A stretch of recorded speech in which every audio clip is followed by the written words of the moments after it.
Hello there, chemists. It's Miss Lemons, and I'm going to be going over the third example on the stoichiometry BCA Table Cheat Sheet notes. So let's go ahead. The goal here is to try and fill out as much of the BCA table without using dimensional analysis. Eventually, we are going to use it, but we can probably get away with quite a bit. So let's go ahead and get started by looking at our word problem and annotating it. It says aluminum oxide is produced according to the balanced chemical equation below. The chemist uses 20 moles of aluminum molecules and in excess of O2 molecules. So I'm going to go ahead and highlight some information. We got 20 molecules of Al, which is going to be right here. And we also have an excess of O2, which is kind of nice because that means less calculations for us later on. Excess of O2. And it's going to be producing Al2O3. Fabulous. So let's go ahead and start putting some information into our BCA table. First, we are going to drop our substances down into the BCA table. And then I'm going to also add arrows and a plus symbol to remind myself where my products and my reactants are. All right, so I just went ahead and I labeled that up. So we know that we have Al plus O2. Those are our reactants, and it's going to give us the product Al2O3. Okay, so let's do some numbers, some number crunching. It says here that we are starting with 20 moles of Al molecules, and it says that we use 20 moles. So we can assume that we start with 20 moles and we use all of those 20 moles. It doesn't say that we're reacting to completion, but just because it doesn't say that we have anything left over, we're going to assume that we use all 20 moles. So 20 moles is what we are starting with. And then we remember are using 20 moles. So that means we need to subtract 20 moles. And again, row A, the after, we are just mathematically combining rows B and C to get that final row, which means we're going to end up with 0 moles at the very end of aluminum. Now, oxygen's also pretty easy to fill in. You see, oxygen is in excess. So if we start with an excess, then we're going to end with an excess. So we're going to write excess. And then, of course, we are going to end with excess. Awesome. And then my favorite is that whenever we see products, we need to make sure that we are always putting 0 in for products because we don't start with products. You don't have a PB&J sandwich before you make your PB&J sandwich, duh.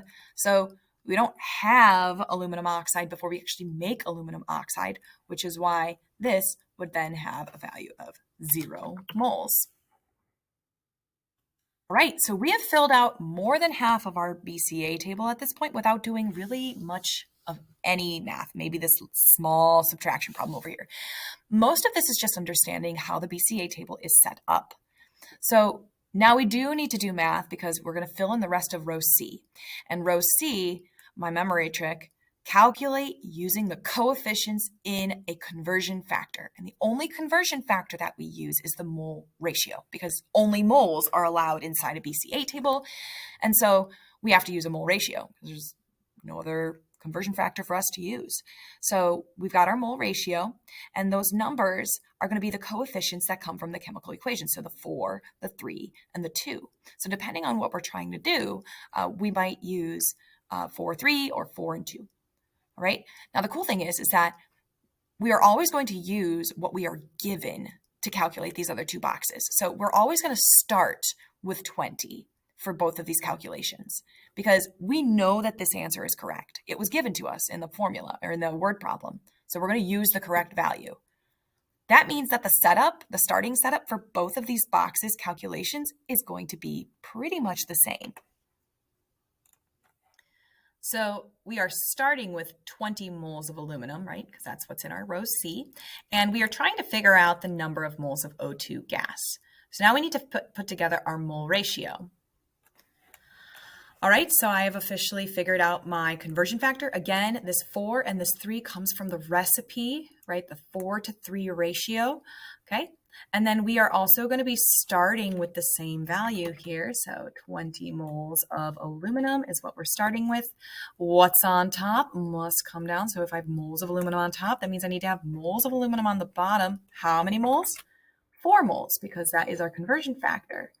So we're going to go ahead and pop that down on the bottom. If we use 1/2 on the bottom, we have to use the other half on top. And when I do that, I end up with 3/4. Then, of course, we want to multiply our values across the top. So that would be 60 moles on top. And then our values across the bottom, which would then be 4 on the bottom. Oops.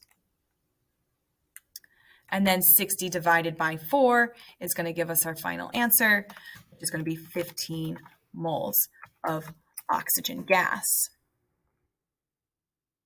Oops. This is the value we can now put into our table.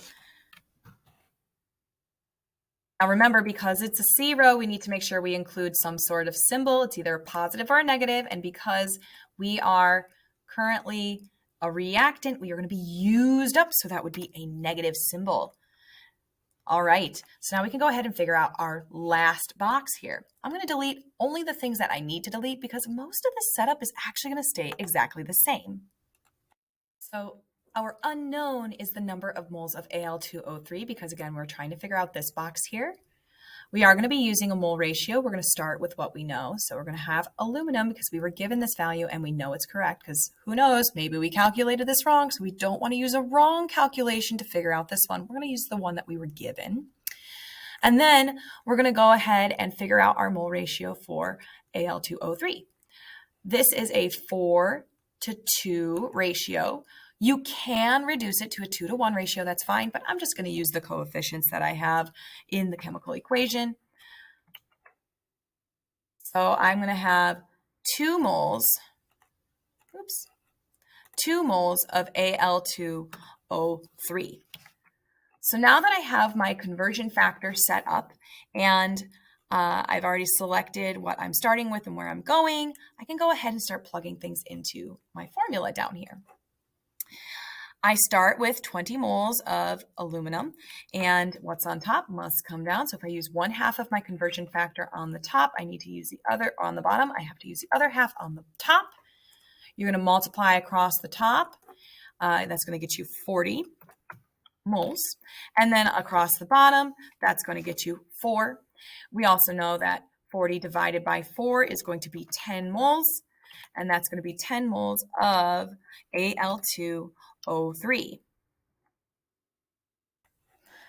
So finally, last but certainly not least, we're going to go ahead and drop this into our BCA table. Now remember, because it's in row C, we need to make sure that we include a symbol. And because we are gaining 10 moles, we're going to go ahead and place a positive symbol in front of that to show that we are gaining that product. And then finally, the easy peasy part, we are just going to mathematically combine rows B and C as if it were a vertically stacked addition problem. So 0 plus 10 is 10 moles. And there you have it, my friends. We actually have filled out this BCA table completely while only doing 2 one-step dimensional analysis problems.